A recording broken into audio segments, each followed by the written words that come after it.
গুরুদেব, একটা কথা আমার মনে অনেক দিন ধরে ঘুরছে। মানুষ ভালো কাজ করে, কাউকে কষ্ট দেয় না, ঈশ্বরের নাম জপ করে, তবুও জীবনে কষ্ট আসে কেন? ভালো মানুষই যেন বেশি কাঁদে, কেন এমন হয়? এই প্রশ্নটা শুধু তুমি নও, যুগে যুগে সব যুগের মানুষই করেছে। শ্রীকৃষ্ণ নিজেই গীতায় বলেছেন, যে যেমন কর্ম করে তেমন ফল পায়। কিন্তু সেই ফল সবসময় তৎক্ষণাৎ আসে না।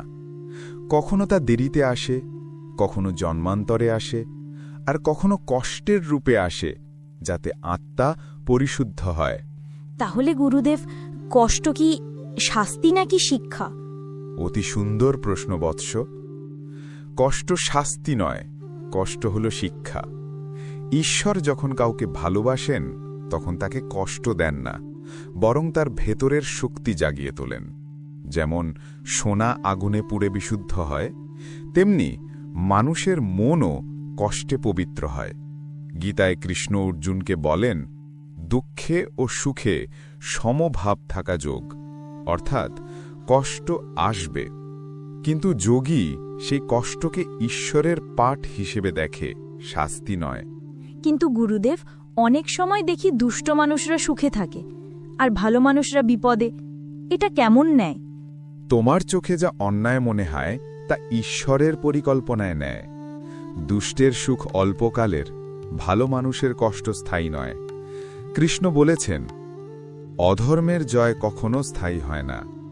যখন ধর্মে আঘাত আসে তখন আমি অবতীর্ণ হই, ধর্ম রক্ষার জন্য, অধর্ম ধ্বংসের জন্য। তুমি এখন শুধু বর্তমান দেখছ, কিন্তু ঈশ্বর দেখেন তিন কালের, অতীত, বর্তমান ও ভবিষ্যৎ। ভালো মানুষদের কষ্ট দিয়ে ঈশ্বর তাদের পরবর্তী জীবনের পথ তৈরি করেন। মানে কি আমাদের আগের জীবনের কর্মের ফলও এই জীবনে ভোগ করতে হয়? ঠিক তাই, এটাই কর্মের নীতি। গীতায় কৃষ্ণ বলেন, কোনো কর্ম বৃথা যায় না। যদি তুমি ভালো কাজ করো তার ফল আসবেই, কিন্তু সময়ে। তেমনি আগের জন্মের কোনো অসম্পূর্ণ কর্মের ফলও এখন ভোগ করতে হতে পারে। তাই ভালো মানুষরাও কখনো কষ্ট পায়, কারণ তারা সেই পুরনো কর্মের শোধ করছে। তাহলে কি কষ্টের মধ্যেও ঈশ্বর আমাদের সঙ্গে থাকেন? অবশ্যই। তুমি যখন কাঁদছ, মনে রেখো কৃষ্ণ তোমার পাশে দাঁড়িয়ে আছেন। তিনি নীরব থাকেন, কারণ তিনি দেখছেন তুমি কতটা দৃঢ়।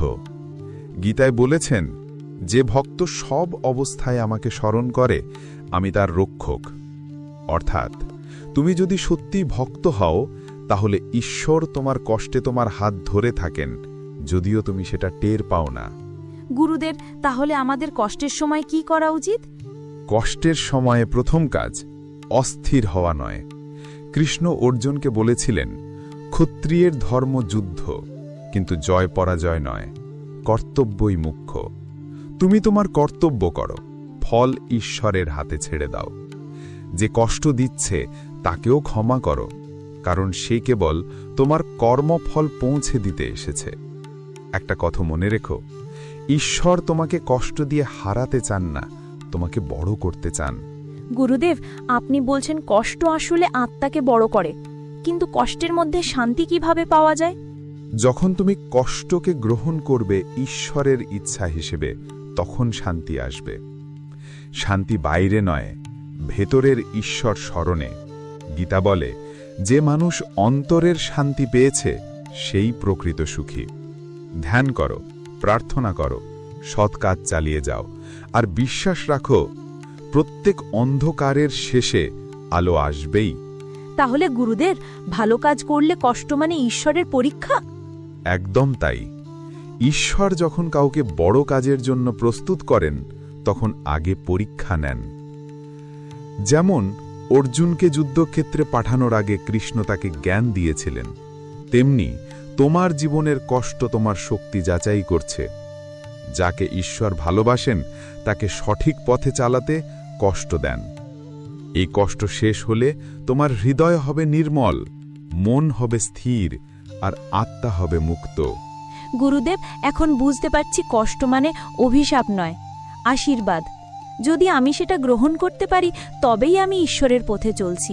ঠিক তাই, তোমার এই উপলব্ধি গীতার আসল শিক্ষা।